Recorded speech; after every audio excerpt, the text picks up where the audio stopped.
Welcome to Crimson Guitars, welcome to my home studio, and welcome to episode 47 of Luthiers Question Time with me, Ben Crowe. How's it going? Good evening? I am looking forward to tomorrow. In fact, I'm looking forward to next week in its entirety because I seriously and sincerely think that I'm going to be finishing Nebula this week.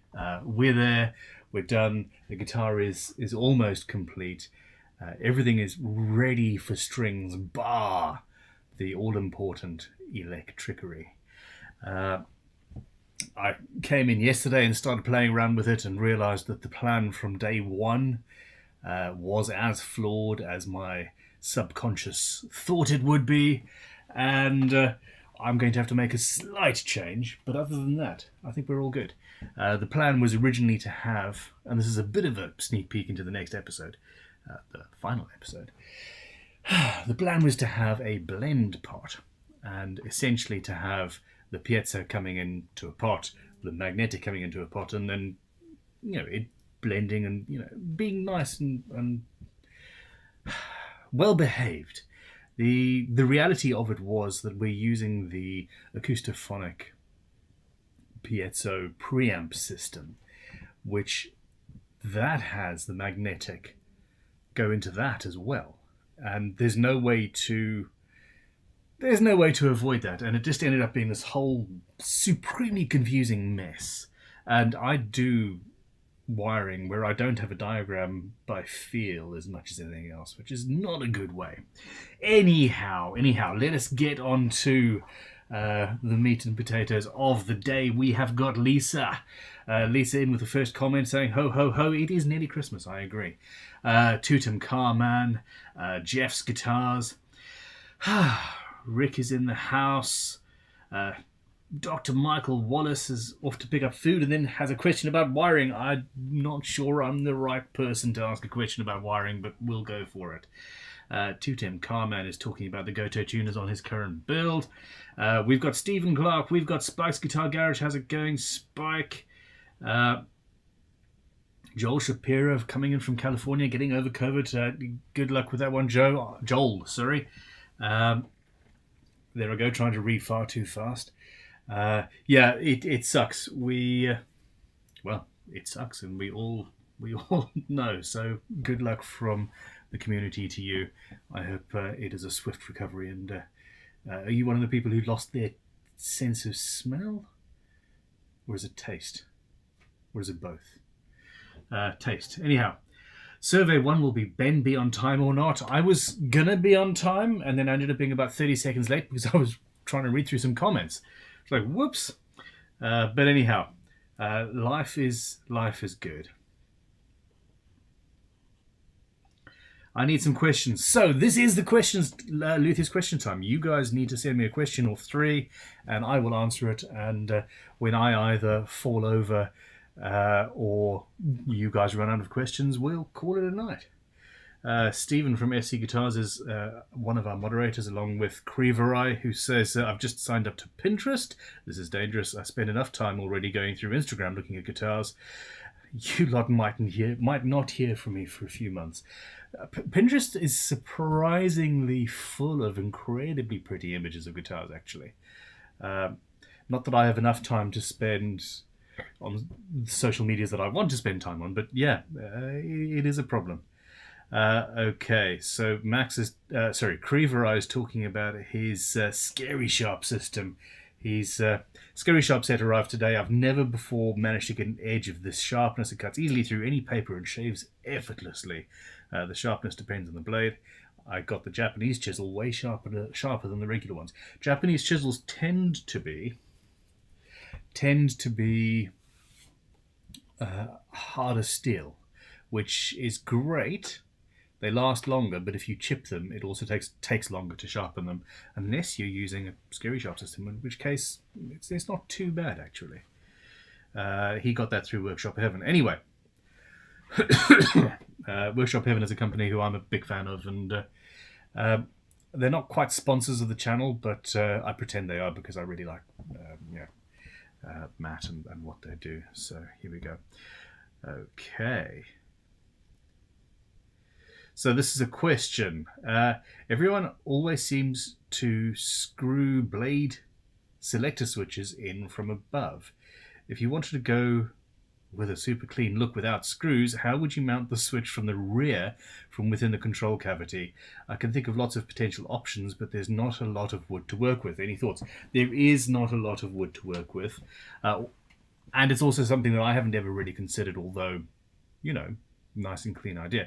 The problem is all of the other options that do come to mind involve essentially having a screw in a place that is further away, putting leverage on the switch, and the switch is also something that you're banging on from the top of the guitar. So I think that moving the fulcrum point of the lever away in that case means that your switch is going to be flapping about.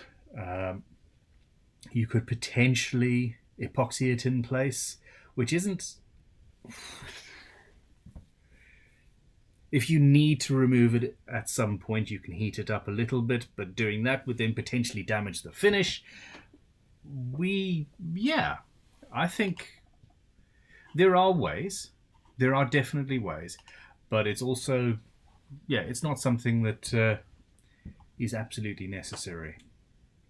If you want something that attractive, that clean, then you could always go for a rotary switch. I know they're problematic. As a player, I wouldn't like one. As a builder, I don't like wiring them up. Although here's a tip about rotary switches. Most rotary switches, whether you're buying a 3-position, a 4-position, a 5-position, whatever, most rotary switches are all the same. They've just got a stop to make it into 3 rather than 5. So you can actually take it apart and then clip it out and say, yep, you've got a 5-position rotary switch now. This is in my experience at least, which is admittedly, well, I avoid them as much as possible. So of late, I haven't had a lot to do with that. So you can epoxy it in. You can use very, very, very short screws and recess the switch further back with a carve. Similar to the recess that you would have around the pot on a Paul Reed Smith guitar, you could have that sort of a carve around the blade of your switch, thus giving you, say, 4 or 5 millimeters rather than 2 or 3 of material to screw in on the ends where the screws go. So I think that's actually the best idea I've had so far. Well, let me know in the chat. What do you think? Carl Style says, nice to be back with the live stream community. I've missed the last several because I'm bad at managing my time. Carl Style, I know the feeling. I really do. I really do. Spike says, Ben, how do you determine the truss rod length for a non-standard neck lengths? I'm building a 22.75 inch scale length melody maker and a 5-string bass. Some rule of thumbs, standard. Thanks. Generally, if you can get to within an inch of the end of the fretboard, i.e., your adjustment is just underneath the nut, you would like the truss rod to be as close to the end of the fretboard as possible. Short of making custom truss rods, though, that just doesn't happen most of the time. Now, where we're trying to move the neck by using a truss rod is in the center of the neck. The ends don't actually move that much, and the heel of the guitar is the strongest part and the least likely to move in any case. Therefore, if you have 2 or 3 inches, it's without a truss rod in it, it's not necessarily the end of the world. If it's more than that, I would consider putting some carbon fiber stiffening rods down that end, or potentially pushing the truss rod further back so that you would need to use maybe a custom Allen key slightly longer to get access to it, but you're splitting the difference a little bit, i.e. move the truss rod back towards the bridge, say 1/2 inch or an inch further than you would normally. I don't think that would cause it. Half an inch. Don't go more than half an inch. There we go. Again, not something I've ever considered, and I'm talking about these things on the fly. So that was Spike via our Discord. If you haven't yet, please go and check out our Discord channel. Sven Clark. Okay.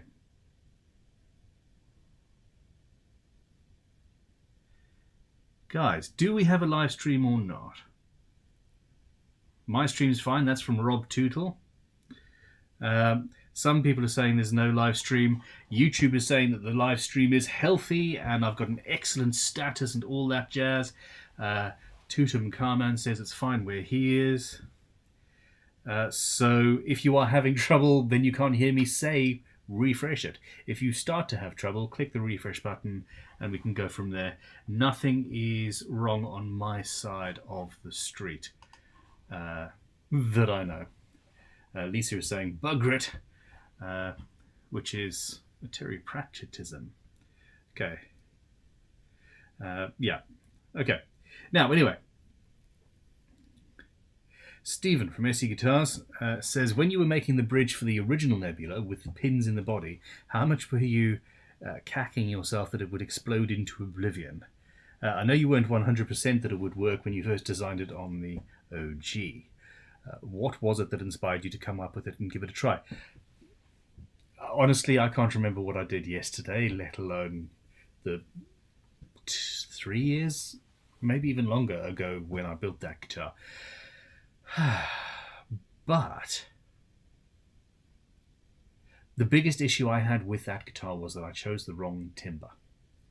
The OG Nebula was made out of burl poplar and it was much thicker. The pieces were much thicker than the maple that I'm using on Nebula 2.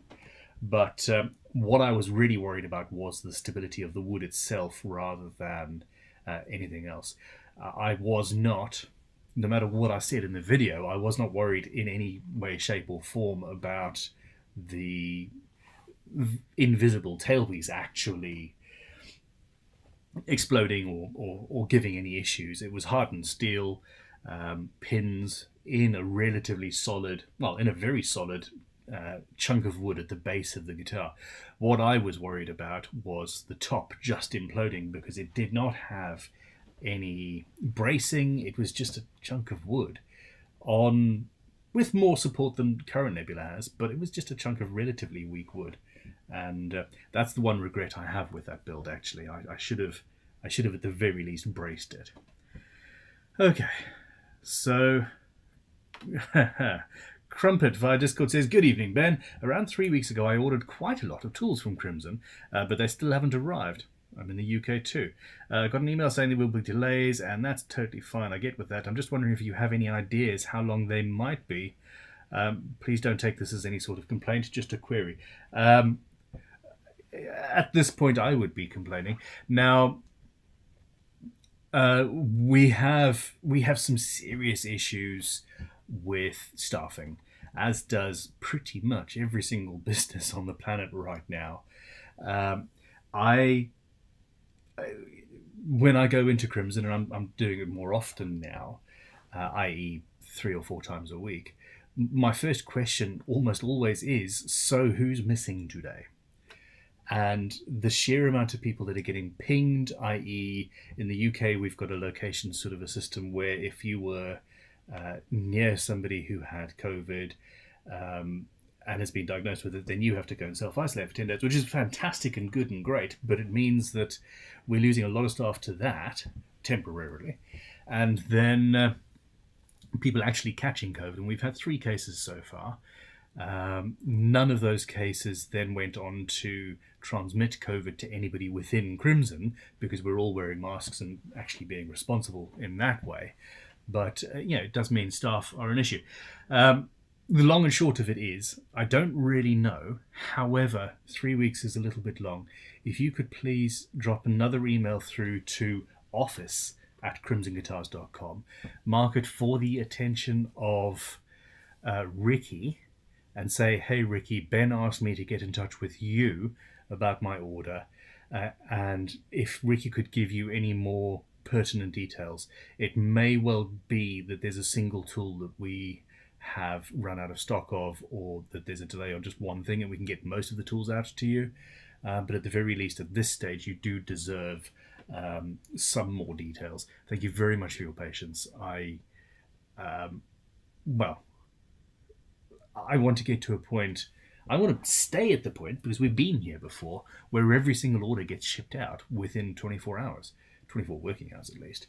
And that was the case for a long time, and then the world went to shit.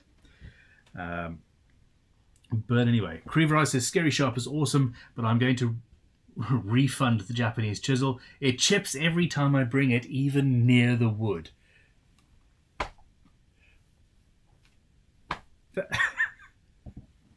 I'm sorry, that was me going justified, or my point is proven. I'm not totally full of shit. Look, it's a serious problem. I wouldn't necessarily send it back. You can. It probably has a very, very low break angle on it, 30 degrees or so for pairing. So it's supposed to be only for those fine, fine jobs. And that really is what I would suggest it's for. With most of my chisels, I'll have either 30 degrees for super delicate pairing, or 25 degrees for whacking it with a chisel, or even 22.5 or so if it's a proper full-on mortise chisel. But anyway, whew, there we go. Tutum Carmen says, Ben, idea for Nebula 2, probably too late. You could use a dual gang pot to keep the two pickup types isolated from each other. That is exactly what I'm going to do. I had to talk to the client, Ben Morgan, from Gear Garage, to give him a plug. He's got some amazing vintage guitars, like 50s Les Pauls and things, on his shop.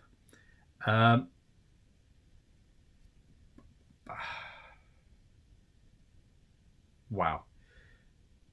Yes, he said yes. So essentially, instead of a blend pot, I've just got a two gang or a stacked two volume pots stacked on top of each other.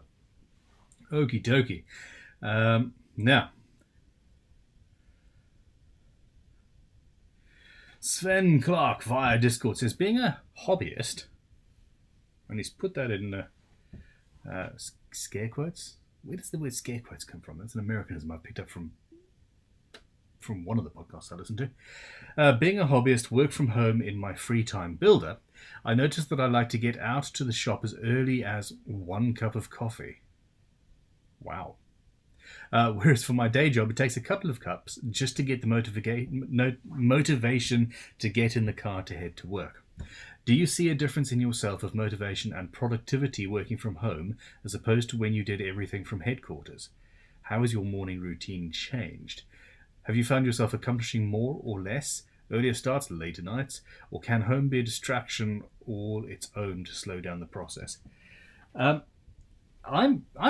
actually had some weird times recently. So,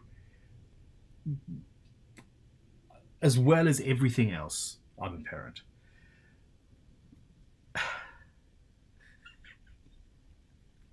Just saying those words makes me shit myself in terror. So I've got a nearly 13-year-old, an 11-year-old, and a 7-year-old. And I would get up out of bed at about 10, 11 in the morning, maybe, and work through till 2 o'clock in the morning. Period. That's my default. My wife's the opposite. She'll get up at 5 o'clock, and then she wants to crash by 8 at the latest. So, ships in the night, as it were. But being a parent, I have stuff that I need to do. I confused a bunch of people at Crimson the other day by leaving a meeting and saying, "That's it, I'm off, I'm going swimming." And I had to go and take the youngest to his swimming lessons, and that's just it. So, okay. So that being said, no, I can't work late, although I'm doing that this evening, even though that is my default setting. And I am honestly really looking forward to my kids growing up and me being able to come down to the workshop and work till midnight if I fancy it, because I often do. I really often do. I've got some restorations, some tool restorations. Oftentimes I would like to just come down and spend half an hour just putting some shellac on something, just to achieve something physical. And at the moment I don't do that very often. Now, the school holidays were very strange. One, I could sleep in a little bit, which was fine. But two, the kids were here as well. So yeah, it actually got a little bit distracting and I didn't achieve as much as I could. But the good thing is now they're back at school and I am Ferry Master General. That routine, which it turns out I actually crave and require, is back. So I take a child to school, go into Crimson, do my thing there, come back here, and then get back onto work. What cannot and will never change is my caffeine consumption. If I leave the house without at least 2 cups of coffee in my system, that day will not go well. Period. Okay, so motivation. The other thing is working from home. If I don't have, because this is also a job to me now. I've been doing this for 20 years or so, and some parts of it are less exciting. Shock horror. At this stage. And some days I just really just want to actually veg and do nothing, play Xbox or just drink coffee all day.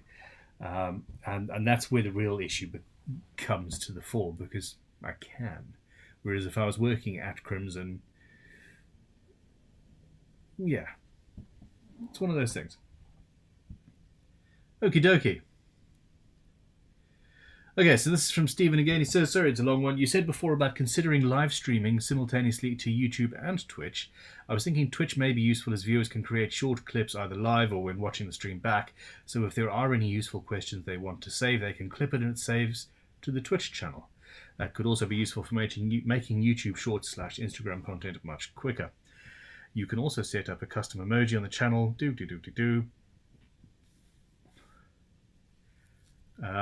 What does everybody think about this? If you have Amazon Prime, the devil, and yes, I of course have Amazon Prime, you can subscribe to it for free, so it doesn't cost them any money if they're already signed up with us on YouTube membership, etc.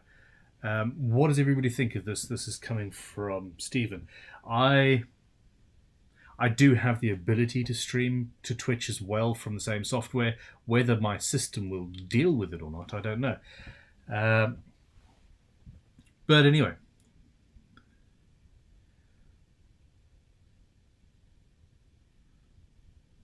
Let us see. This is from Andy Allison. Andy Allison says, good evening, Mr. Crowe. We visited Crimson Guitars today. I had a guided tour by Ricky. I didn't pre-book, but he obliged us without question. Ricky's a good egg. I'm going to fire him tomorrow. No, take that back. The firing bit. He's a good egg. I just want to thank you and your staff for going out of the way to show us. It was fantastic seeing the actual guitars, and I was amazed by how well they are finished. Something that doesn't come through on the YouTube. Yeah, they look like crap on YouTube, really. I visited from Scotland. Has been an ambition to visit, so I'm so glad we did. Please pass on my thanks to everybody. Honestly, we were made so welcome. Everyone was so friendly. That's cool. That wasn't a question, but thank you very much. At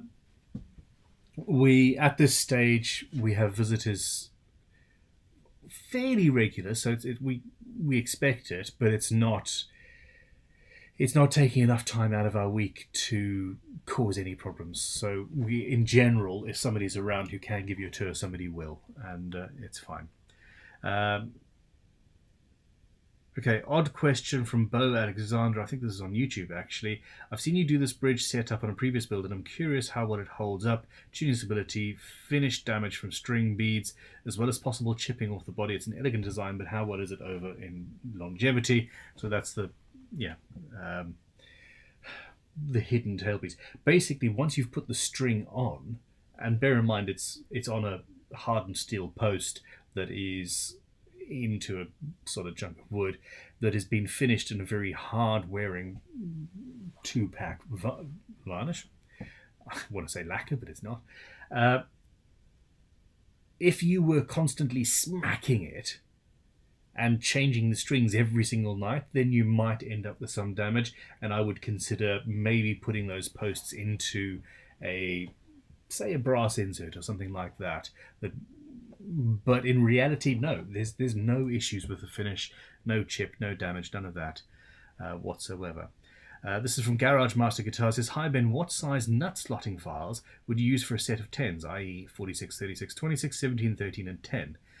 I noticed when using them at Crimson, showing off warning, that yours are slightly different gauges. After all, Christmas is coming up soon. Thanks. So the main set that we use, here we go, they're all, it's 32, 48, 10, 13, 16, 36. It's all either bang on or very, very, very close to. Now, for a long time I said that you had to have a nut slotting file that was exactly the right width. And that's actually not really the case. If you have, say, a 13 gauge string and you use a 13 gauge nut slotting file, as you go in, the natural inclination is to wobble just a little bit, and that makes the nut slot just a fraction wider. Now, often, for example, you could use a 12 gauge nut slotting file to create the slot for that 13 gauge string, and it's just a case of being aware that you need to widen down the sides just a fraction with the file, just by holding it a little bit of an angle. Yeah, I'm much less of a Puritan now than I used to be in that regards. The big set that we've got, this is the main set. I think there's about 12 or 14 different files in there. Might be wrong. Maybe 10. Does most... Well, I've never come across anything other than a bass that has given me any pause for thought. So that is the set that I would go for. Okie dokie. Now, do we have any questions? Bulgarian Evolution says, saying last episode on a guitar build is about as much a jinx as saying last pack when flying a race drone, guaranteed to crash and break something. Yes, Talitha has a drone, and since I gave it to her over a month ago, I've not heard hide nor hair, nor mention of it. I'm interested to see what comes up. Joel Shapiro says, no, I didn't lose either. My son did, though. His sense of smell and taste are coming back.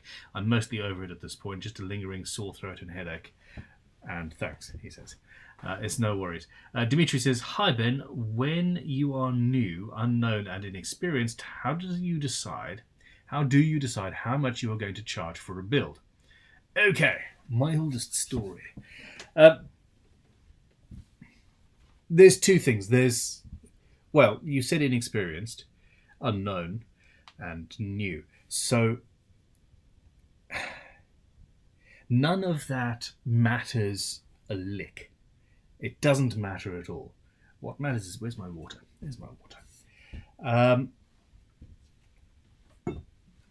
What matters is the quality of what you are building. And the most important thing is to please all of you, any of you, one of you, don't lie to yourself. For the longest time, I thought that I was better than I was. The quality of what I was doing was not good enough. Now, I was still selling guitars, and whether they were at the correct price, I don't know, probably underpriced.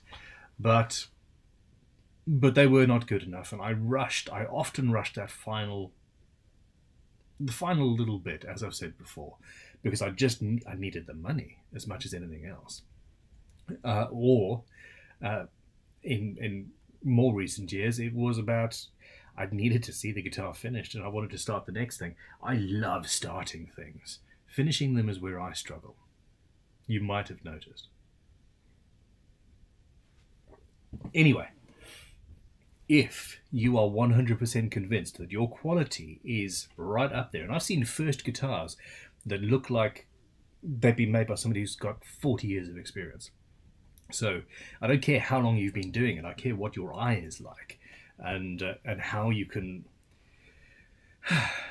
Yeah, I care about the quality. At that point, it doesn't matter whether you are new, inexperienced. What it matters is, does it look like a £4,000 guitar? If it looks like a £4,000 guitar, if it plays like a £4,000 guitar, which is arguably more important, seriously, spend time on your setups and your fretwork. Another thing that I didn't do properly.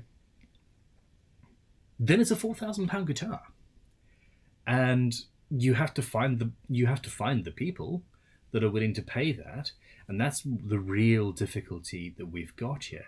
You need to talk to guitar shops. I was at a guitar shop the other day, and they said, "Oh yeah, people come in here all the time saying, 'Will you sell our guitars, sale or return even, or can I just put it on the wall for a week or two and see what people think?'" And he says, and they look like handmade guitars, and people at that price level, they want handmade ish for a given value of handmade, but they want a level of quality. We haven't had a single super chat. A level of quality that they expect at that price, basically. And if you've got that level of quality, then the guitar shops will take your guitars and put them on the walls. If you're not quite there yet, please listen to them and ask advice and say, "Hey, look, please, tell me what I'm doing wrong. Tell me what you would like to see as a guitar shop owner." And then when they tell you, I used to get all angry and butthurt. They're wrong. I'm amazing. Seriously, listen to them. So that's my advice. Basically, charge market value for the quality and the level of quality of what you do. That is the most important bit.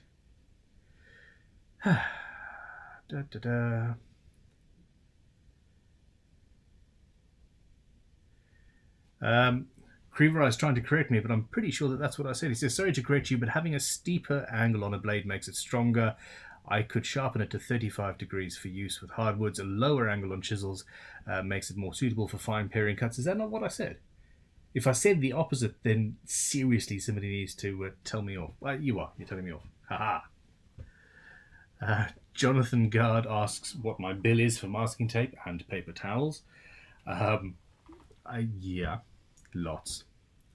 Andy Boehm says, "Hey Ben, I've never done any mods on my acoustics, but just starting reading about slotted versus unslotted bridge pins. Any opinions on what works / sounds better on an acoustic?" I think that a slotted bridge, personally, and I've got less experience on acoustics than electrics, personally I think a slotted bridge pin sounds better. And in many cases, it's necessary to actually fix a guitar by doing that. It's one of the few acoustic specific tools that we even sell at Crimson is a bridge pin slotting saw, for exactly that reason. It's sometimes necessary. And essentially what you're doing is you are pulling the string closer to the saddle, thus creating a greater string break angle over the saddle, thus more downward pressure on the saddle, thus, boom, more volume. It's physics. Aha, there's a super chat. Super chats, if you desperately want me. If you desperately have a question, that's the best way to get it. I wasn't saying, "Hey, yo, throw me some money," like Dimitri has just done. He sent €5 and just said, "Thank you, Ben, for everything." Although, thank you very much, Dimitri. It's more like, normally there's been a few more people desperate to have a question answered at this stage. I'm always embarrassed when money is talked about at this stage. Now, and that also goes with pricing up my work. I'm really bad at it. Really bad at it, to be honest. So, yeah. Anyhow. Hey, Paul Williams, how you doing?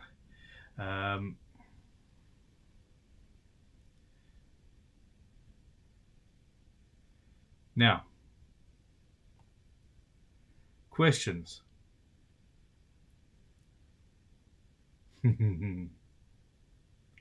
I've got some fun stuff coming. Cal Style says, I finally finished a rescue project, converted an old, beat-up Harmony archtop into a Mando cello. That sounds incredible. And he says, it took me way too long. I have a similar next project coming up. I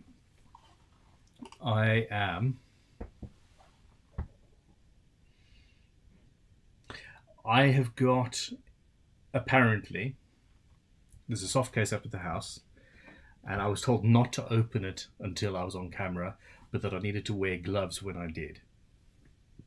And it's a mini sort of 3/4 scale Strat, I suppose, half scale, I don't know. And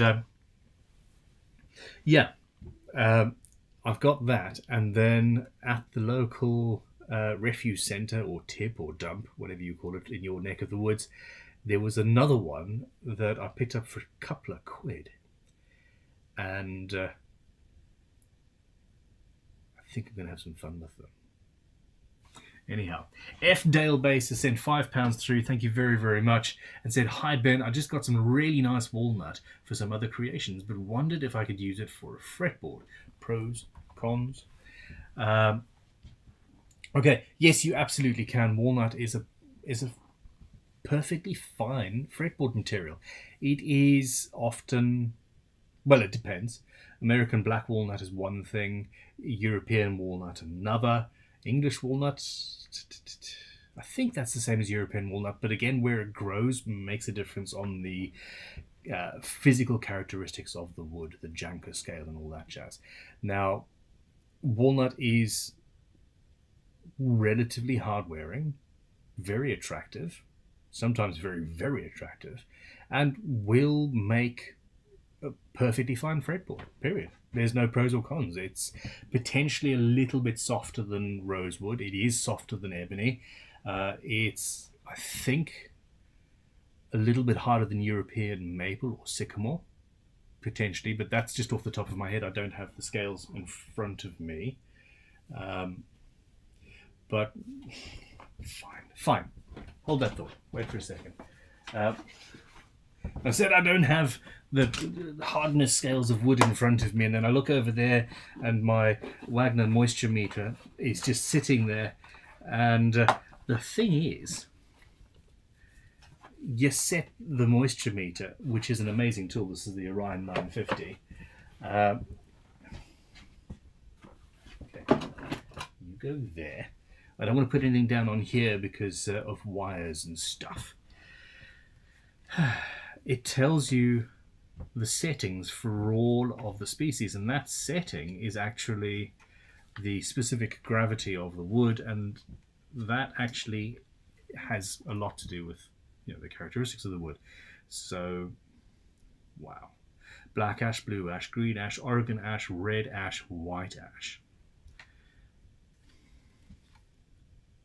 What was the question? Walnut. Wow, there's a lot of wood.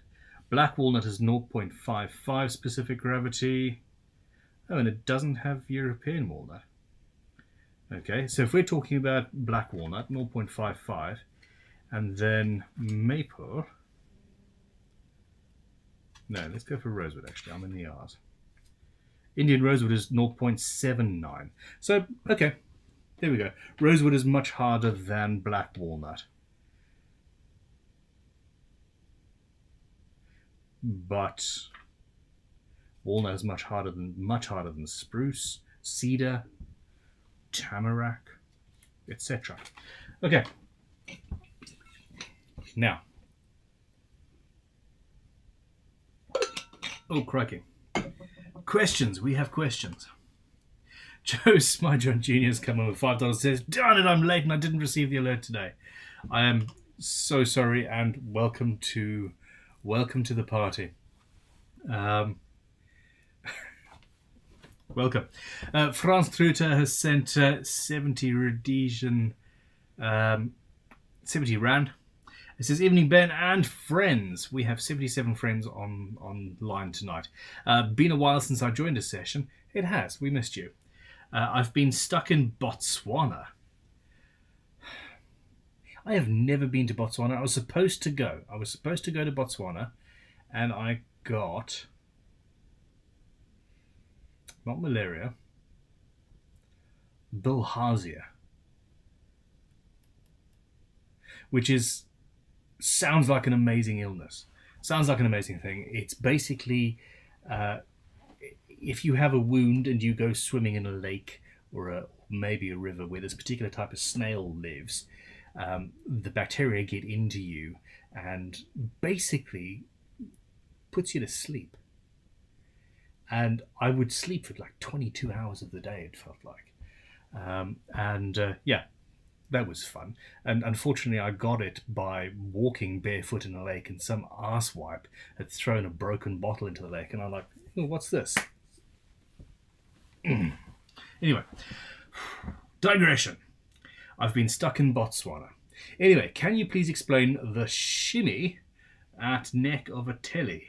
I know it's not ideal, but when is it okay? The only reason I would say that a shim is not ideal is because if you have a shim, you're changing the angle by, say, a degree, which means that the end grain of the neck isn't going to be butting up against the end grain of the body. And in reality, that doesn't really matter. It doesn't really matter. What I would say is do it, put the shim in, put the strings on, loosen the screws a little bit, which means that the neck sort of moves with the string tension closer to the bridge and seats itself better. Then you can tighten them up a bit. That way you end up with a really good sound, basically. Better than otherwise, and the neck will be seated better. Now, apparently, Leo Fender expected everybody to shim their necks. Period. And I know that he didn't make them with an angle for a reason, because, hey, it's easier to not. So, yeah, put a bit of credit card in and you'll be fine. If you can make a properly angled shim so that it's got full contact from, I want to say crotch to appetite, but you know what I mean. That's what you're after. Okay, Vulcan Essen says, hey Ben, he sent €5. Hey Ben, I did the 7th coat of oil without wiping off excess for it. Dulled.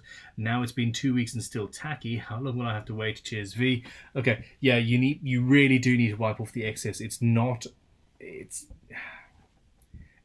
designed to be left on. It really isn't. Okay, so I would suggest that you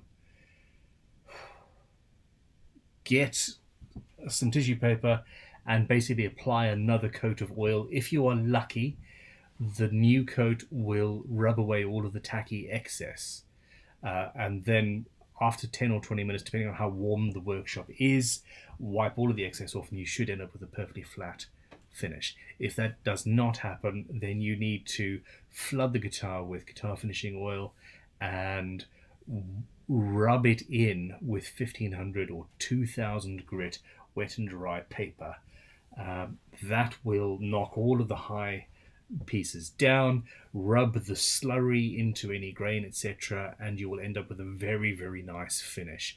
A couple of coats of oil after that, remembering to wipe off the excess, and you should be perfectly fine. You should be. Okay, Carl Starr's coming with $5. Thank you very much. I really do appreciate it. And he says, hey Ben, what is your experience with selling guitars at shows? Do you tend to sell stock instruments, mostly take orders, or just spread awareness? It really, really does depend. But so the last show I went to, I kind of got in trouble with the other guys at Crimson because so many people wanted to just talk to me about things that they'd seen. I've gone the wrong way about creating my business because I'm willing to bet that out of the 80 people currently watching this live, which is a smaller number than usual for the Sunday live stream, which is interesting. Maybe because I didn't schedule it early enough. Maybe one or two of you... maybe one or two of you would be in the market for buying a guitar from me. Probably it's fewer than that. Most of you are here because you want to build your own guitars. And believe me, that excites me. So the people coming to me at shows are people like you who are talking to me about building your own. And that's cool. Part of my business is all about that. Selling guitars to you guys, not likely. And, not really what I'm trying to do.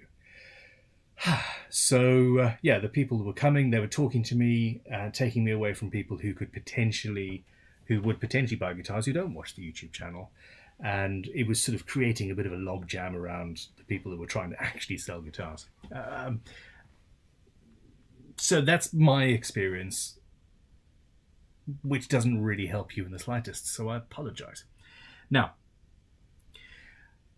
at shows, if I've got, say, 30 guitars with me, and it's a UK show, which means, hey, not actually that many people, I am very happy if I've sold 3 or maybe 4 guitars. Because really, over a weekend show, that's good going at the price points of what we've got. However, 3 or 4 guitars, 3 or 4 orders really would be very, very, very nice. And then it's awareness. It's people who didn't really know or saw me 2 years ago or 5 years ago when the guitars were actually not as good as they are now. And it's talking to people and making friends and So in my experience, make sure you've got good stock guitars with you. And most importantly, be lucky. But it's in the UK, it's a different thing, and it also depends on your price point. Not many people go to a guitar show with $4,000 to spend. At least not here. And we're talking about a guitar at that sort of level. Maybe a £2,000 guitar, and then they talk you down is a different thing, and you could sell some more of those. But most people are there for bargains. Most people are there for the experience, and they might buy a guitar, but that's not really their prime motivation, in my opinion. Anyway, very good question. That's the first time I've been asked about selling at shows. Spike's Guitar Garage says, are we getting 30 to 35 Nebula videos before done? Lol. No, I seriously really do think that this is the final one in the series. You'll see the finished guitar this week. I really, really hope so. We will see. But, Robert R. says, hello everyone. Hi Ben. How's it going?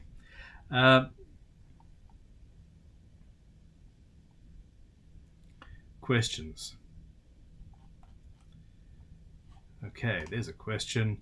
Joe Smiley John Jr. says, what saw would you recommend to resaw lumber to make a book match without a bandsaw?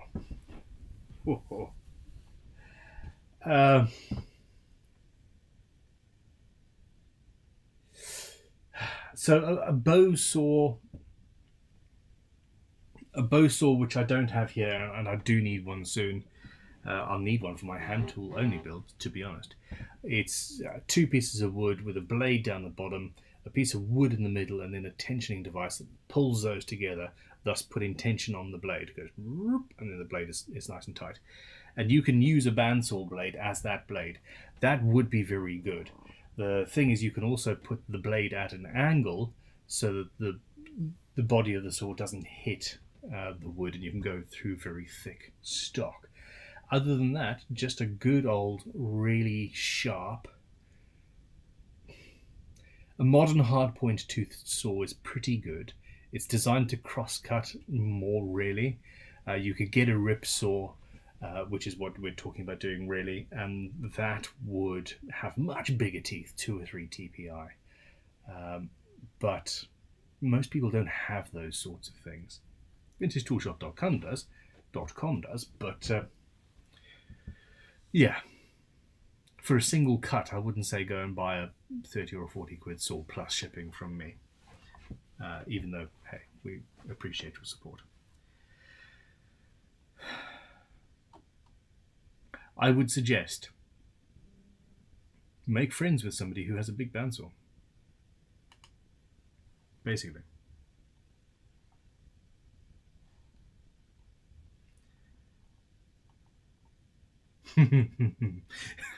Kane Harkin says, Ben, good evening, and how's the stopping promising things to people going after what you said on the last Nebula video? I promise to keep on promising things, and we'll just see what happens.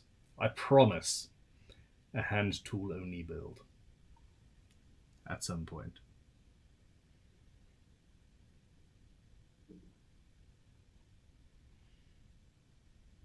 Wolford Guitars says, I can concur. I also received the Scary Sharp this week. It's awesome.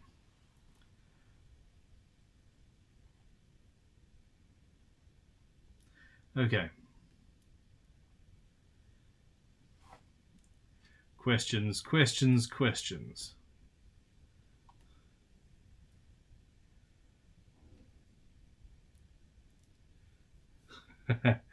Creever says, no more promises.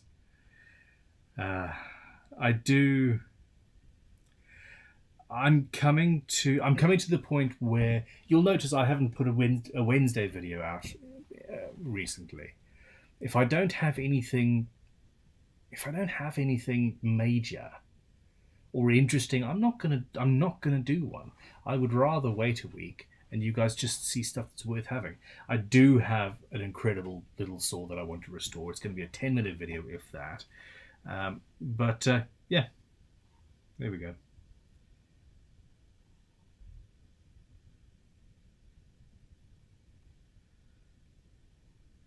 Okay, so tell me please, are we still going? Are we live? Jeff's Guitar says, hi Ben, did you tour the guitar shops this week? I haven't yet. I went and visited one. It was incredible. Now, you know what I'm like with names. They went and changed their name because somebody tried to sue them, and I now need to think about it. Yeah, it is. It's Renegade Guitars. I went to visit Renegade Guitars up above Bristol. Oh my gosh. Like, wow. So yeah, check out Renegade Guitars. And we asked them a bunch of questions, and we will do things. Lisa says, in my honest opinion, the numbers would increase if they knew there was a stream. That is a good point. Okay, so what I'm going to do is, at the end of this live stream, I am going to schedule the next live stream, so there's a whole week, and we can actually send a link out to people and stuff. Now, okay, so let me see. There was a couple of questions, a couple of comments here. Rab Knox. Okay, so Rab says, I think it was a mistake to come over to this channel as the numbers watching have halved at least. This is true. But, as Bulgarian Evolution says, yeah, but the numbers unsubscribing have slowed to a crawl again. The main channel has 280 odd thousand subscribers, and most of those people are not interested in the live stream. We only had a few hundred people watching the live stream on the Crimson main channel, whereas there's generally about 100 on this one. But I know that you guys want to be here. Most of the people getting the notifications on the last one didn't want it and unsubscribed, and as a result, everything suffered. Literally everything suffered on the main channel, and it was a huge issue. It was really, really, really not good. So I'm trying to please two different types of people here, which is fun. Not. Joe Smart John Jr. sent $5 again. Thanks very much, Joe. I do appreciate it. I hope you're having a good day. Would you rather continue to make promises or make a 3-neck acoustic guitar?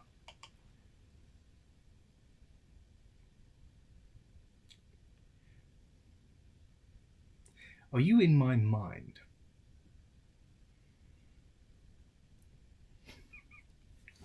So literally these two micro sort of 3/4 size strats that I've got that I mentioned earlier, I am seriously considering converting them. Rephrase.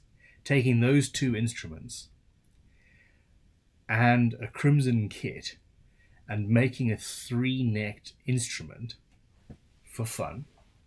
But what I want to do is convert one of these short scale electric guitars into a nylon strung sort of electroacoustic short scale treble guitar kind of thing, alongside the other two more traditional electric guitars, maybe a harp guitar kind of thing. I don't know. But I've literally been thinking about that all day, so that's weird. Marsha Levine, how are you? Letter and paperclip drive with project pics sent last week. I hope it survives. I forgot to include my email for you to let me know. Okay, Marsha, I will take a photo of that, and then we need to delete that so that people don't spam the hell out of you. Oh, did that work? I don't know. Anyway, we'll see. Hold on. Andy Bohm sent €2 and says, thanks for answering my earlier question. Thank you very much for thanking me for answering. It's an absolute pleasure.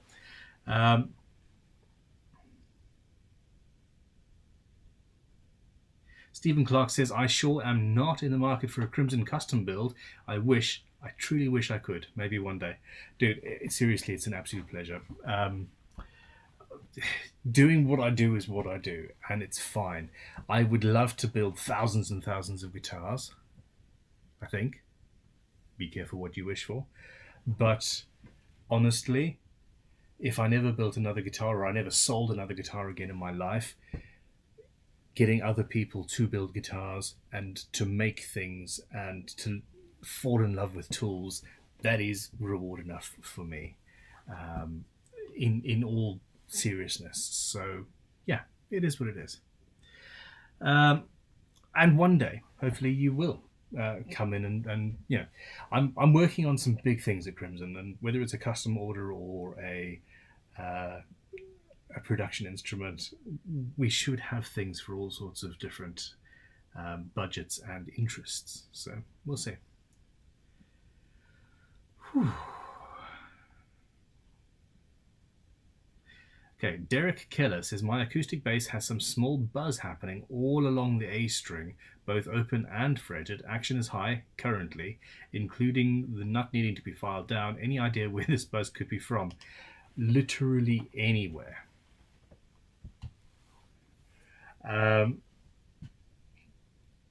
If it is the entire string, it's actually probably somewhere else. It might be behind the bridge. It might be. It could very, very well be a loose nut and washer holding one of your tuners down. That's always the first. When I've got a buzzy guitar, that's one of the first things I check. So yeah, it depends. Joe has come back again with another super chat and said, that's weird. Twice now, with my would you rathers, you said I have read your mind. Lol. I think you are very, very much in touch with the insanity that is me. My commiserations. So, but yeah, it's that the 3-neck thing could be great fun, and it's, you know, taking a really, I mean, they've told me I need to wear gloves, so this guitar is going to be in a bad condition. Taking a really, really destroyed non-standard, tiny kids instrument and making something fun out of it, that could be good. Whew. Scott R. Hampton says, fudge! Hey, Ben, driftwood off a ship, usable? Question mark. Yeah, absolutely. It will be... There is every chance that it will be a mite difficult to work with due to lots of minerals and extra bits and pieces that you don't normally find in wood. I'm not sure what effect seawater has on timber, but I would suspect that it would get waterlogged, and then once it dries, you'll end up with lots of salts and things in the wood that you don't normally expect to have. Is that a bad thing? No, really not. Is it going to be hard on any edged tools that you have? Bandsaws, chisels, planes? Yeah, worth it? Almost certainly. Yeah, go for it.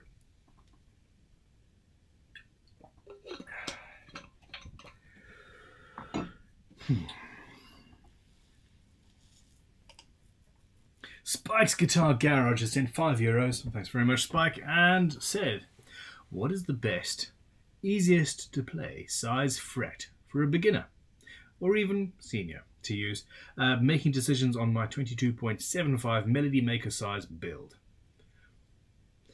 We, as standard, use medium jumbo across the board. It is wide enough, low enough. It's low enough to be comfortable. It's wide enough so that when you crown it, you've got an actual point, an actual intonation point. And it's also low enough that it's comfortable to play. But in the end, it is all, I tell you, down to the musician and what they are comfortable and what they are used to playing. So, yeah. I'm sorry. Hiccups. Excuse me. It depends. It just depends.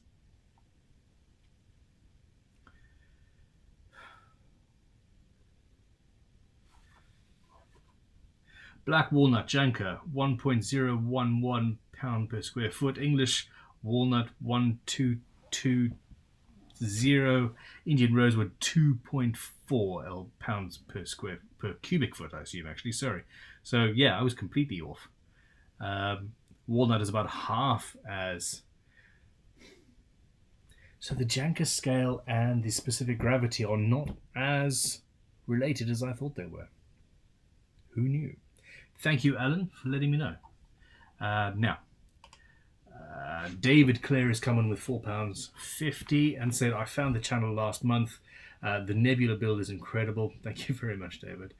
Have you thought of doing a build without wood to push your comfort zone next? Yes, I have. Very much. Very, very, very much. Well...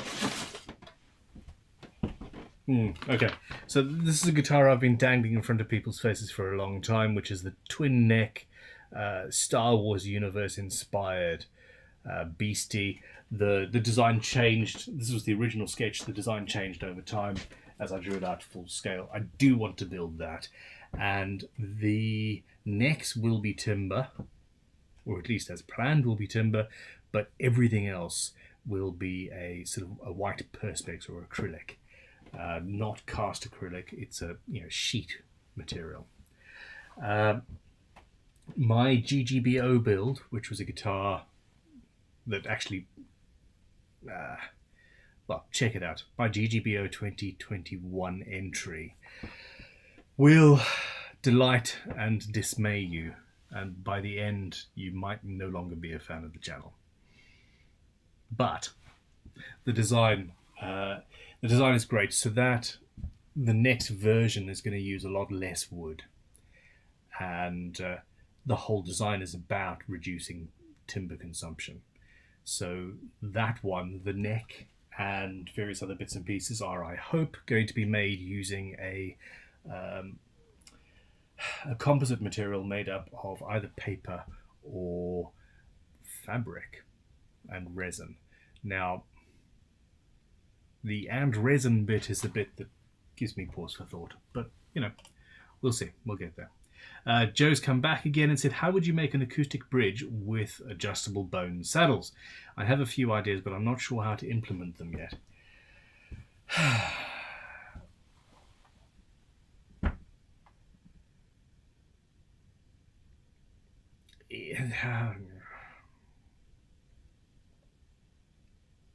Okay.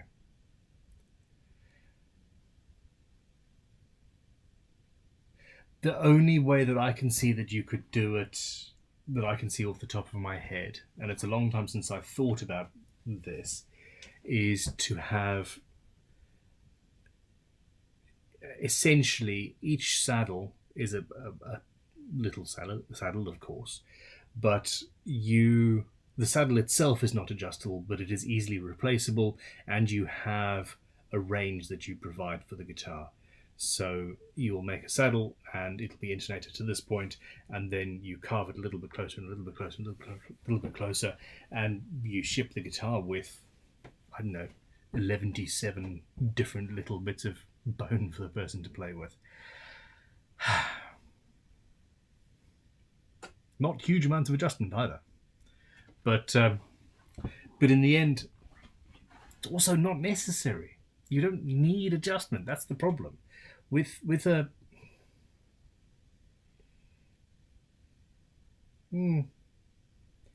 I suppose the player could decide to change the strings, to change the string gauges, etc. But yeah.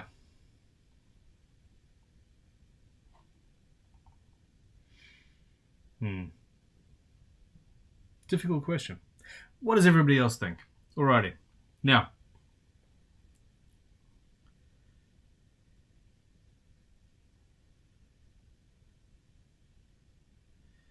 questions.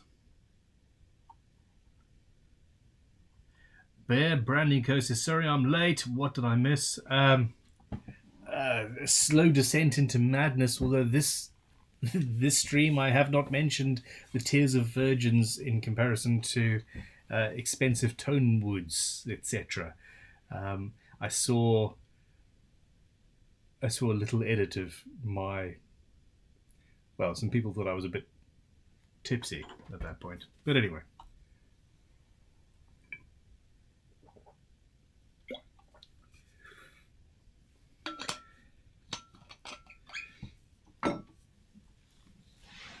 Okay, guys, we've been going for an hour and 10 minutes. I am losing steam.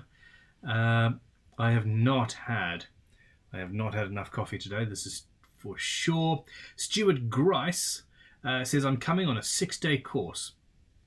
I'm looking forward to meeting you. I'm planning on making a drop-top, thin-line style guitar with a custom shape. It has similar bevels or facets to an SG. Cool.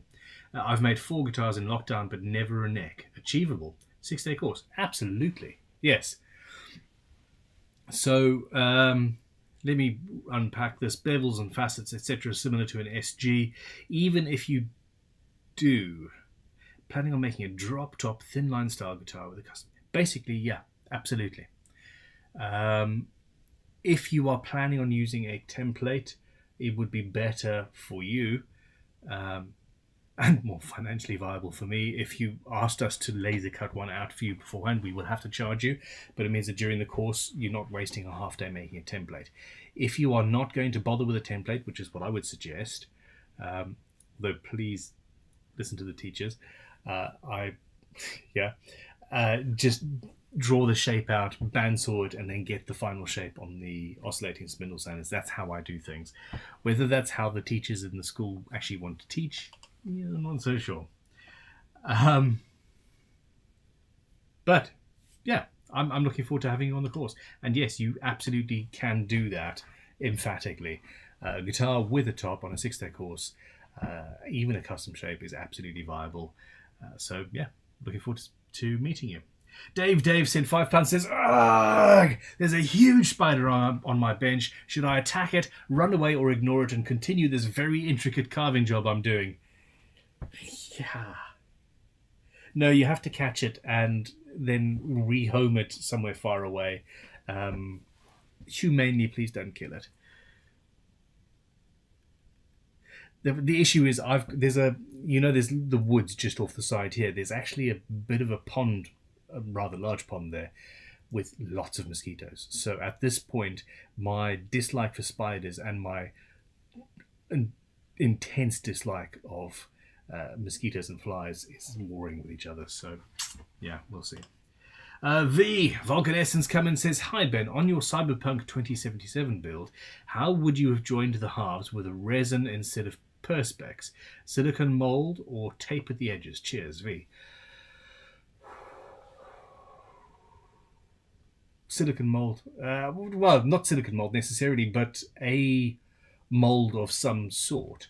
So probably a box that is the right shape, because it's only a relatively thin section. So yeah, I would make a box that's the right shape with the right space, cover that with that beautiful red tape, and then pour the resin away and go for it. Kiwi Quarters is coming with $5. Thank you very much. It said, "Hey Ben, you often talk about putting guitars into production, but how would you manufacture something as fiddly as a Nebula or the GGBO build?" Okay, so let's talk about the GGBO one, which I've put a lot more thought into. And then we'll talk about Nebula quickly. But the GGBO, that guitar, you've got two flat pieces of wood, and then the carve is actually bent into it. So that's easy. I can laser cut those out if I want to. I can CNC them out, even with the cool binding and all that jazz. That's really, really straightforward to do. Now, in that one, I made life difficult by drilling all the way through both pieces of wood and then putting lots of different skewers in there at different angles. That is not a mass production technique. What I've decided to do is I'm going to CNC the two pieces of the top and the back, and I'm going to CNC holes halfway through each, basically mortises. And you can have matching up holes on either side, CNC'd with total precision, and then we will manufacture bars out of a material that fits into those slots, that is the correct width, and it'll be a case of you've got your top, you glue a bunch of these things in where they're supposed to go. In order to get the carve, some of them will have to be shorter in particular areas, and then it will literally be a case of glue those down, put glue in the corresponding holes on the other side, sandwich it, I just hit the roof, and clamp up and you're away. So relatively straightforward. Mass production of Nebula is much more difficult. This Nebula is utterly custom. The whole guitar essentially was designed around the particular pieces of wood that I had. The natural holes and all of that up at the lower bout, the upper bout, everywhere basically. Now, essentially, if I was to build it like a traditional acoustic guitar, we could do that. But I am going to produce Nebula, and I do think that it will have to be made more like an electroacoustic guitar, i.e. the back will be a solid chunk of wood that has a hell of a lot of routing and a lot of material removed. I don't think that Crimson is at the stage yet where we will be able to mass produce an acoustic style build in this fashion. However, if I had to, I would use veneer. And I would not steam bend sides or anything like that. I would use vacuum bags around molds, and I would have 2 or 3 pieces of veneer, and I would just glue the sides down that way, and it would be much, much easier and quicker to manufacture. Think ES 335, 355, 345, all of the 5s. My number, by the way, is 555. Crikey. Okay. Craig Manson says the boss has called twice, so I guess it's time to head in. Goodbye all. Cheers, Craig. Thank you for your support, and I'm sorry. Okay.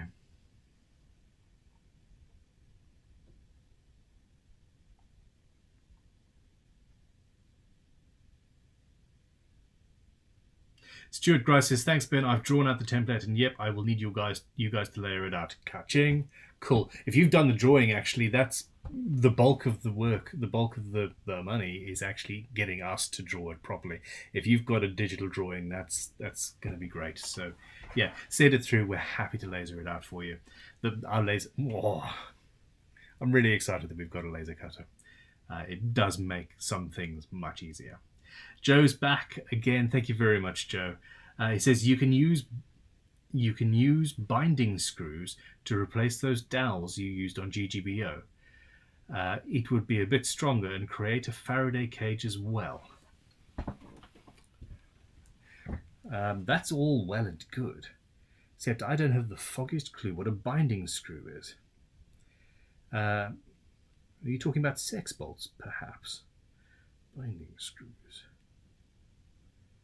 Yes, sex bolts. Haha. Cool. That was one of my original. That was literally one of my original plans for that build.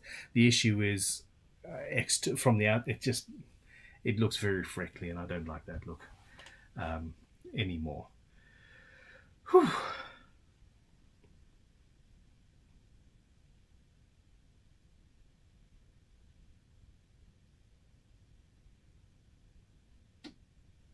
Paul Williams says, all I've been able to source for a guitar body is a layered oak worktop. Would it be any good? Thinking of putting a top on it to hide the appearance. Yes. So you're essentially talking about an end grain sort of cutting board kind of a thing, and that is absolutely fine and valid and cool, and you could make some very cool looking instruments out of that. The only issue with that engineered oak kind of stuff is the weight. So if you don't mind a heavy guitar, go for it. It will sound amazing. It will sustain for days. I would suggest remove as much material as you can. Make it hollow if you can. But yeah, go for it.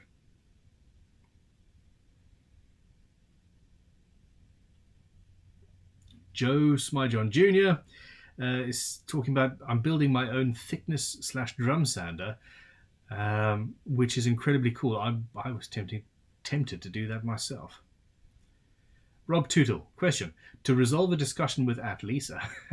Now, children, is a nylon strung guitar with a piezo still classed as an electric guitar?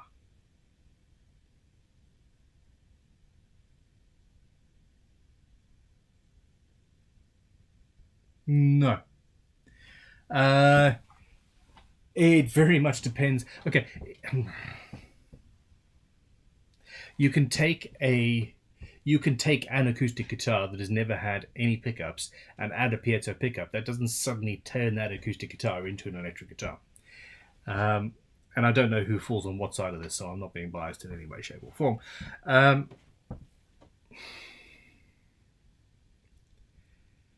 To me, it comes down to what the guitar was originally designed and built to be.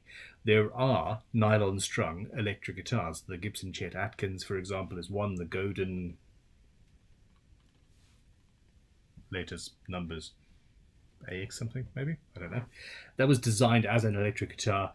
It was designed as a low-volume, practice classical guitar with a piezo pickup to pick it up and then put it into an amp.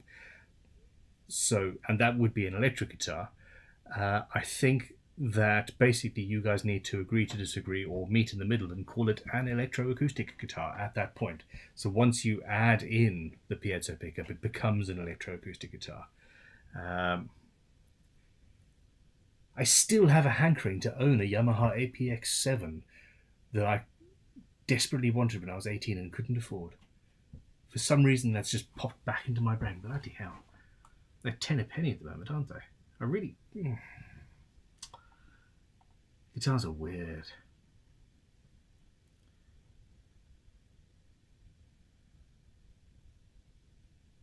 Matthias Lindgren says, hey Ben, I can't see the stream live, but I'll leave a like for you. I really don't understand, guys. So I've got, stream health excellent, stream settings sorted and perfect, and there are still people that have issues. Lisa says it's been done, Ben, about 100 years ago. I'm not sure what the...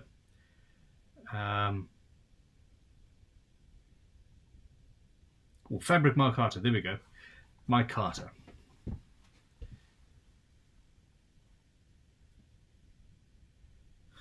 Spike's Guitar Garage says, I'm building it for a beginner. Which is easiest for a true beginner, I guess is my question. Honestly, medium jumbo. There's no point in starting with anything other than that.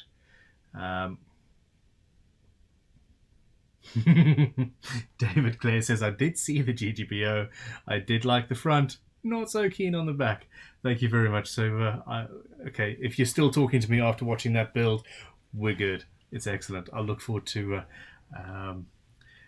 talking to you over the years then, David. Thank you. Okay, Joe's back in and said, at least you don't have the Smurfs theme popping in your head every day, lol.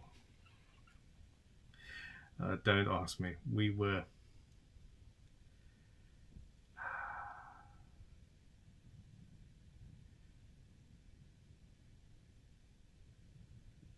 Okay. Lisa says, Ben, do you have the specs for that fret wire, please? I don't, but send us an email, stream@crimsonguitars.com, and Stephen will get back to you with the exact fret wire that we use at Crimson, and it's used on every single guitar, unless somebody specifies otherwise. Okay. All right, guys. Well, look, I'm running out of energy now, so please, if you have any questions, hit me, and then we will we'll go from there. Spike's Guitar Garage saying, not one dropped frame here. Jeff's Guitar says, all good here with the stream. Okay, people, seriously, if you start talking about annoying songs that get stuck in your head, I will have... you can go off somebody, you know.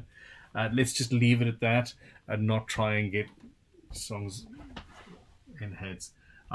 For example... No, I'm not even going to talk about what I've got in my head now, thanks to that. My kids mentioned it. Scott R. Hampton says, cookies! I was just reminded of a challenge from a friend after seeing your GGBO guitar. Dowels into a crane-like frame through neck guitar. Thoughts? Go for it. Sounds fun. Rex Ferrer says, hi Ben, do you sell routing templates for Telemasters? I don't think we have one of them at this point, but drop us an email. We will custom draw it, and we will charge you the same price as a standard template, and then it will be something that we have on the website. So yeah, please, seriously, drop us an email. We are adding templates at a rate of knots. Vulcan Essence coming with €5. Thank you very much, Fee. And he says, hi Ben, did you have a Luthier idol when you first started building guitars? Question mark. Cheers, V. 100%, and yeah, it was Paul Reed Smith.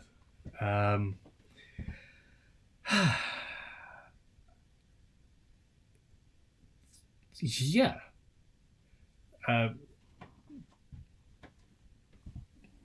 Guy, small workshop, comes up with an idea, takes over the world, becomes one of the big three. Mind-blowing. And the quality, and I still respect him massively to this day. I'm not sure where I stand on his absolute belief in tone wood, etc. Maybe I'm wrong. I don't know. But yeah, so Paul Reed Smith and Bob Benedetto. I really, really enjoyed his book, and I love his work. And then later on, Michihiro Matsuda. Again, stunning stuff. Joe, again, what is your favorite tool out of the ones behind you?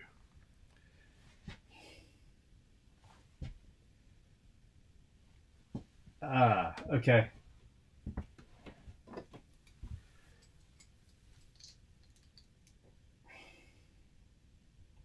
It's a surprising it's not a plane. It's not a plane, and it's not even a Crimson Guitars leveling file or anything like that. This is a Miller's Falls #1, but it's the earliest version of the Miller's Falls #1 with an incredibly cool chuck with just 2 jaws. And it's got a Brazilian rosewood handle that's hollow, that has the original Forret style, I mean that one's bent, but Forret style drill bits in it. I absolutely love this drill, and it's from the 1890s. I mean, just listen to that, isn't it great? Yeah, so that.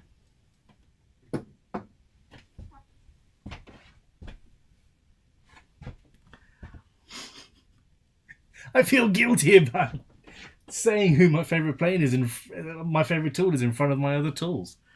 The things we do. Brett on M says, lol, out mountain biking, our hands were getting cold and my brother showed us a way to force more blood into your hands, which looks like a dance, and I got a song stuck in everybody's head. Okay.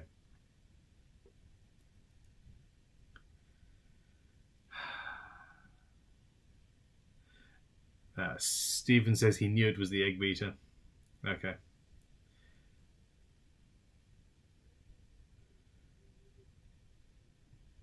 Okay, we're talking about annoying songs. Dr. Satan. Ben, I plan to paint a guitar with blood. Why am I not surprised? What clear coat finish would you recommend? Okay. First of all, make sure that you have the permission of the person whose blood you are using, preferably in triplicate and, if possible, on camera. You know, just be responsible, yo. Okay. All of that being said, Dr. Satan.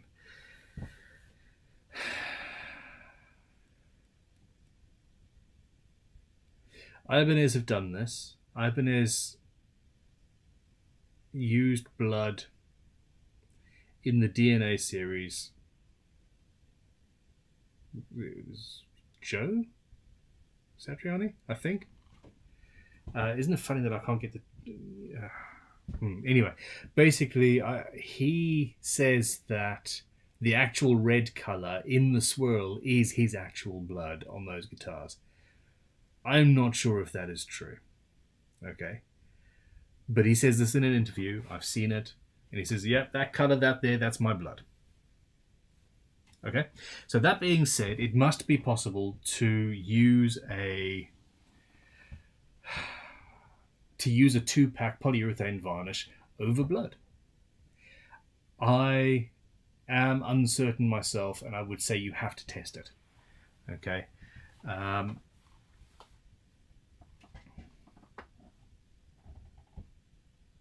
Yeah, basically, most finishes should work. The issue that you've got is blood as it dries tends to crack and dry out, and it doesn't have any... it doesn't want to adhere to anything. So what you're going to have to actually... You can't paint... I can't believe I'm having this conversation. What the hell are you on about? Okay. You won't be able to actually paint the blood on the guitar and then just leave it there and expect it to work, whether you put a finish over it or not. There are going to be issues. You're going to have to mix the blood while it is wet with something that then sticks to the guitar, i.e. maybe PVA glue, probably a resin. I mean, we live in the resin decade, don't we? Something like that. Steve Vai. There we go. It was Steve Vai. Sorry, Scott. And you had to shout at me about that. So, yeah. Lisa's saying, what little book were you looking in? Oh, haha. Okay, sorry. It's the species settings questions and answers from Wagner meters that comes with the Wagner moisture meter but search for websites with the specific gravities of wood or the Janka hardness scales of wood. There's a book called Wood Identification and Use that has all of that in there as well. There we go. Back to the blood. Yeah, you're going to have to mix it with resin or glue or lacquer anyway just to get it to work.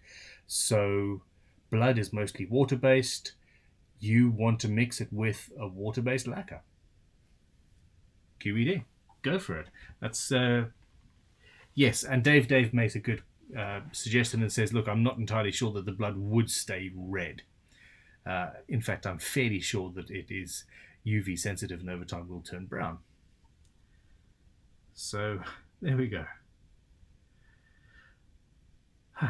Marsha Levine says, when I was little, my grandmother had a hand mixer like that, and my older brother called it a geach since infancy. Maybe that's why I have an unnatural attachment to them. I feel the same way. We used to use a similar tool, a similar hand egg beater tool in the kitchen when I was growing up, and I think that might be why I love them myself. Steve Dimebag says, Ben, which guitar or otherwise YouTubers are you currently either watching or respecting for their approach to the art? I do not watch enough.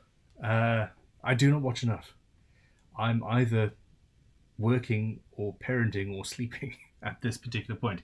However, I'm constantly impressed by Adam Savage and what he does and how he is who he is. And I love his work. I watched a little bit of Alex Steele the other day, and then shook my head like, why the hell did I watch this guy ripping his house up? And it's fine, okay, whatever. I have been watching a lot of rig rundowns. Doing a lot of research at the moment into what guitarists like.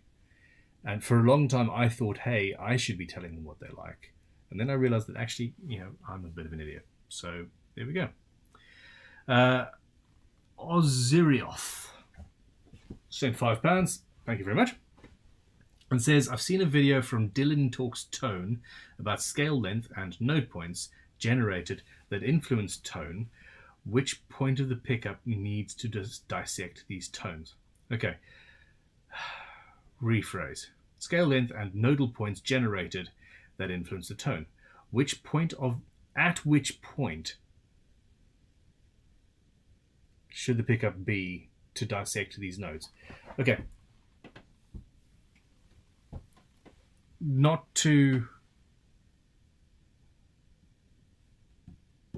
The problem I have with this whole discussion is that, yes, you play a string and it has these nodal points. The 12th fret, the 5th, the 7th, the 9th to a certain extent, harmonics and, all of that jazz. That's fantastic.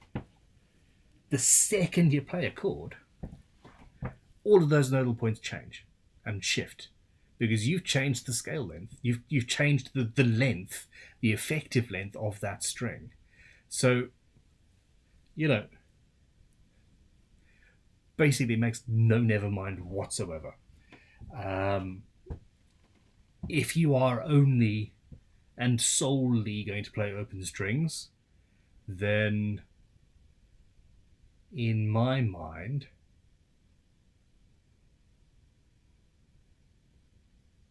just off the top of my head, I would actually say that you want to avoid nodal points because that's actually a weak point in the string. So the string's vibrating and the nodal point is, if I'm correct, and I may not be, that's where the strings got less vibration.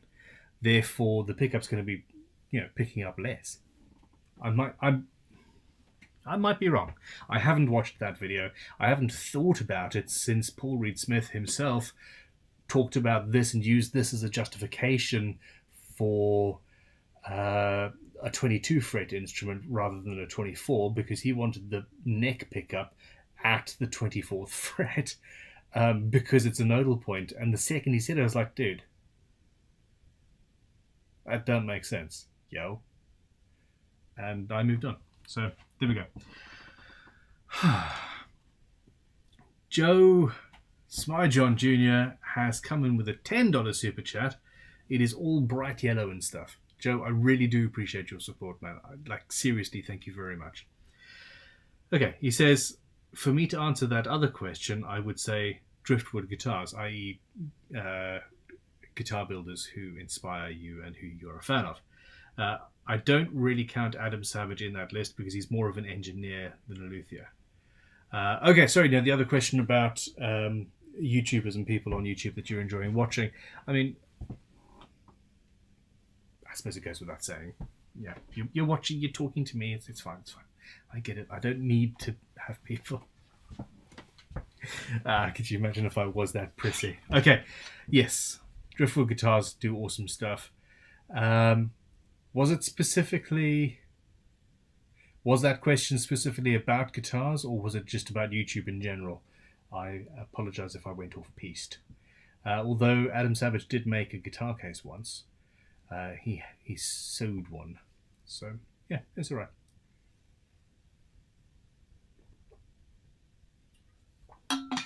Now, in other news, we are. I'm upgrading the rewind. In the live stream 2 or 3 weeks ago, somebody said that they would like a smaller crowning file in order to do small frets, particularly low frets, because the big one here doesn't like crowning tiny frets, mandolin frets, etc. Because it doesn't. It's too big. The round overs are too big. In the process of finding smaller files, I've decided to actually change the manufacturer of most of our files, and we are going from double cut to single cut eventually, and yeah, I'm particularly excited. So yeah, that's something. This is one of 3 prototypes of one of the new files that just happens to be here. Incremental change in all things, slowly and surely.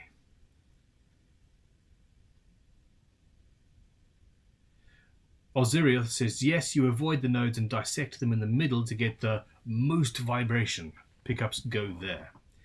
But then the nodes move and change as you're playing, so it sort of becomes a weird thing. Steve Dimebag says, Osirio, it's not which point the pickup needs to be at. The point is, when a pickup is moved to a different point along the string's length, it will fundamentally change its characteristic. True. Steve Dimebag says, Joe, I'm currently the same, binging on driftwood. Okay, so Spike's Guitar Garage says, so why does a humbucker in a Fender not sound like a Gibson? Is the big question. Because the Fender has a longer scale length, because the Fender has a bridge that is attached by springs and a pivot system rather than a bridge that is bolted directly to the heart of the guitar, because the strings are going through a tailpiece rather than at a 90-degree angle and through the bridge, because your break angle on the Gibson is set at 12 to 15 degrees or whatever Gibson do. I don't think I've ever paid attention to the angle that Gibson actually use. Could be 9 degrees for all I know. Probably is. Please, somebody let me know what angle headstock Gibsons use in general. That angle makes a difference versus the Fender flat headstock. There are a bajillion different reasons why a Fender Stratocaster, even with the same, put a PAF humbucker in the bridge position on a Fender, it's not going to sound like that same exact pickup in a Gibson, because many other physical characteristics of the guitar affect the sound. Probably including the wood to a certain extent. And that is another thing. Maple on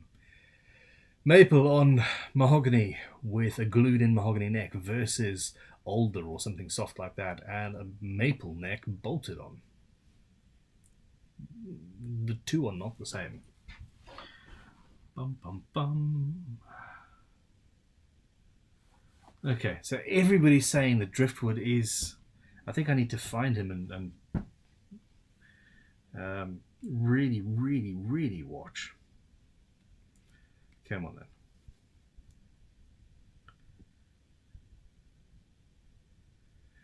Okay, so people are getting these weird buffering, strange errors on the live stream. I don't know what it is. It does not appear to be from my side.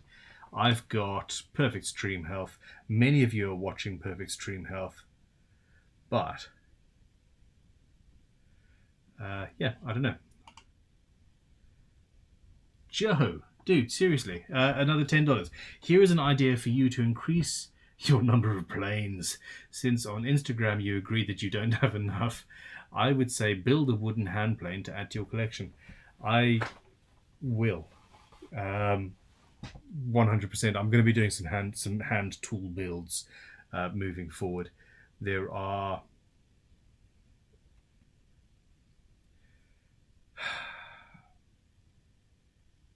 There are so many things that I want to do, and building my own planes is 100% up there near the top.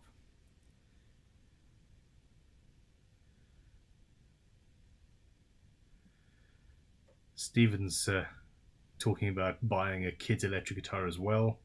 It's so cool. Okay, so Tutankhamun has sent me a file of a string through idea.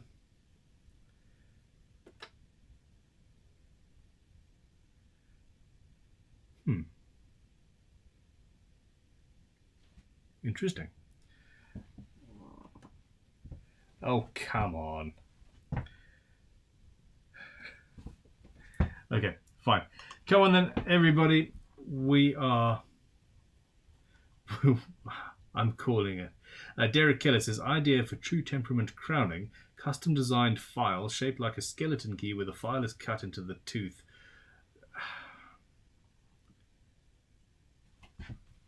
Yeah.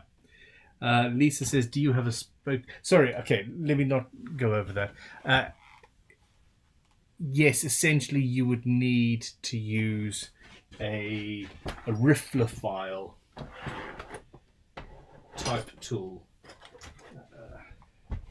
So a file like this, where's the best? There you go, you can see it there. So it's got a custom curve, and you have to grind a flat on the bottom, and that's the sort of tool that you would have to use on a true temperament system. I think they're somewhat insane.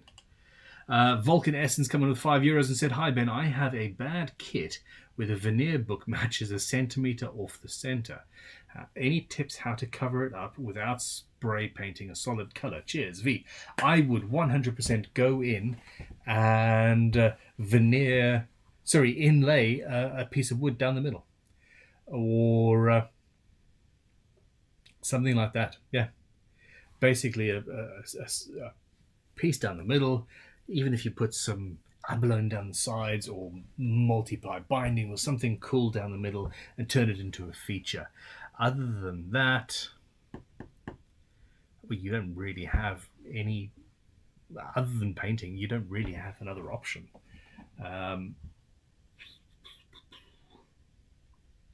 Don't buy cheap kits, people.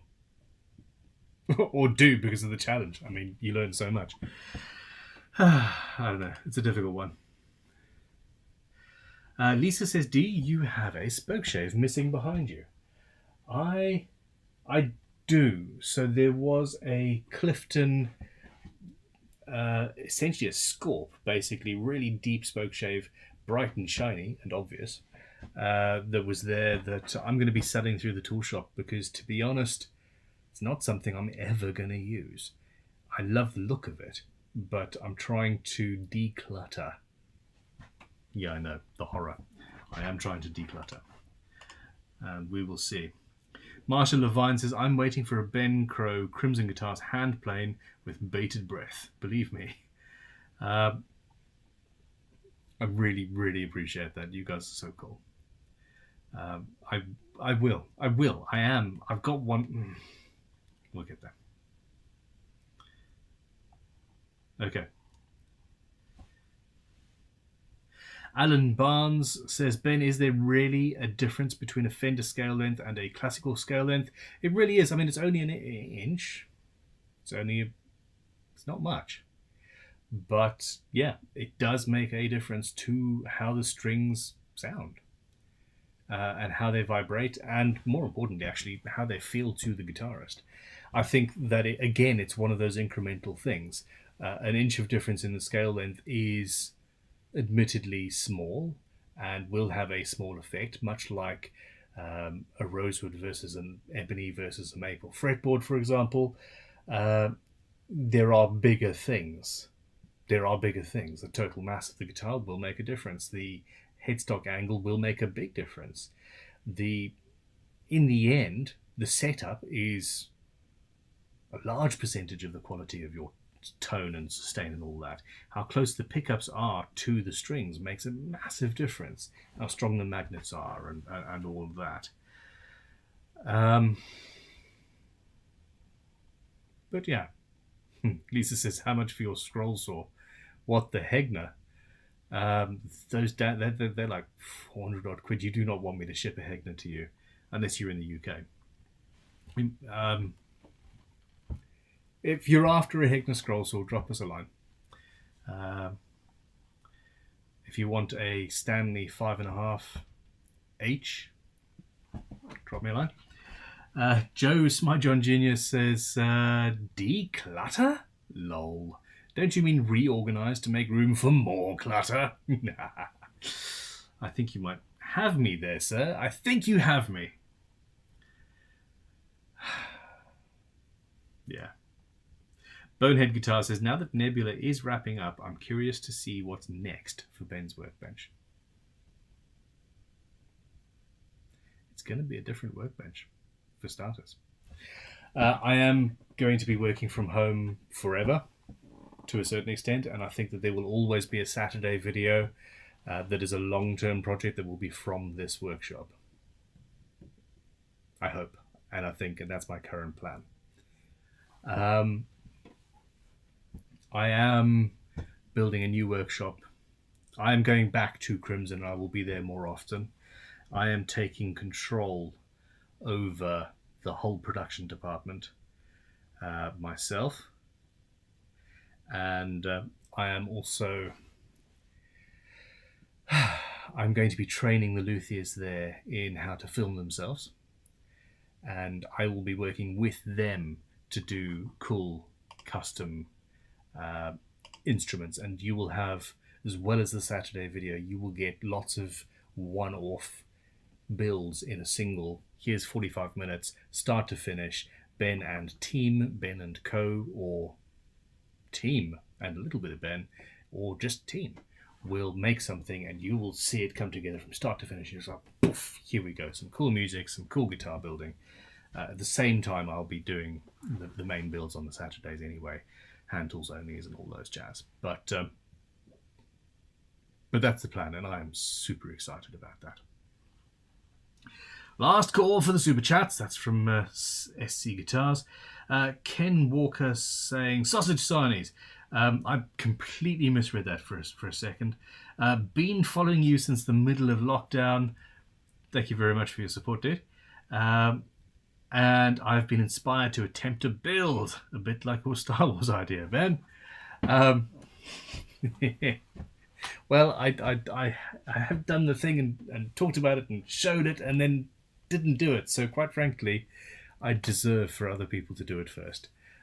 When you do it, dude, please send me photos of the final guitar through stream@crimsonguitars.com and on socials and all that jazz, and we'll publicize it. So seriously, I love seeing when people take my ideas and move them. I'm stumbling over my words. So, Paul Williams says, please make another bass. Yes, I do want to make another bass. Or 40. Oh. Did you see that cheap kit? This is from Guitar Addict's Workshop. Did you see that cheap kit that Big D Guitars had? The whole body warped by about ½ an inch. I didn't, but yeah, doesn't surprise me. Marsha Levine says, I bought a beautiful old Shelton number 14 saw-handled plane for $65 at a local shop last week. The collection grows. It's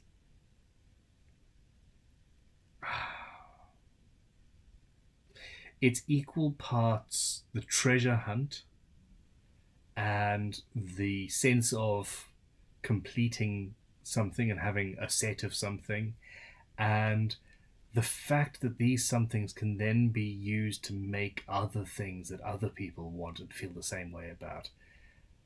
The whole thing is just a perfect storm of incredible fun, in my opinion. So, yeah. Dave says, oh, well done to the new guy, Sean, on What's on the Bench. That was very much, I was, when I interviewed him and offered him the job, part of it was that I wanted him to take over What's on the Bench. And he had a lot of other stuff going on and students and getting new in. But the other week I was off. When I was supposed to film What's on the Bench, I was in a guitar shop or travelling to or from it. And I asked him to do it, and he's done it now. It's fantastic.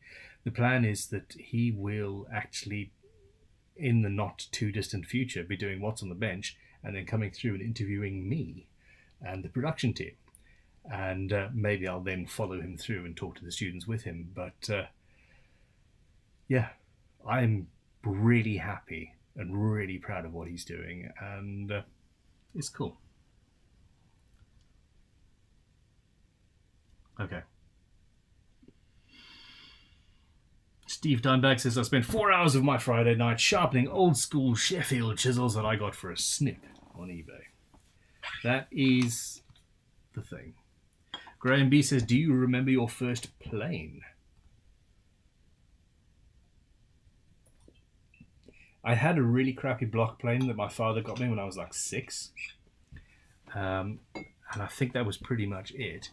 The one problem with tools and a tool collection and all this is that when times get hard, tools get sold. And I've sold my whole collection of tools on a good few occasions, actually. And I miss some of them. But, this is life.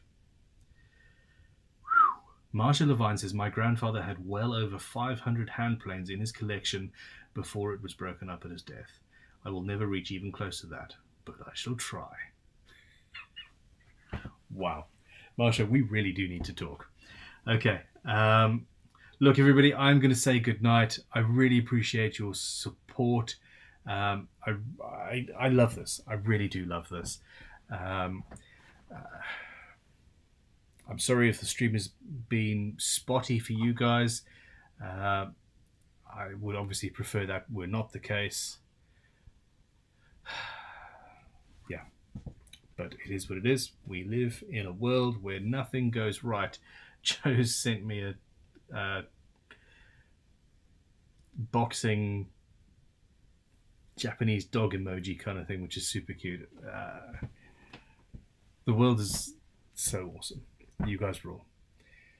Have a fantastic week. I will be back this time next week. I am going to go and schedule the next stream now so that it's all done and sorted. Please, stay as cool as you are. Have a good one. Good night.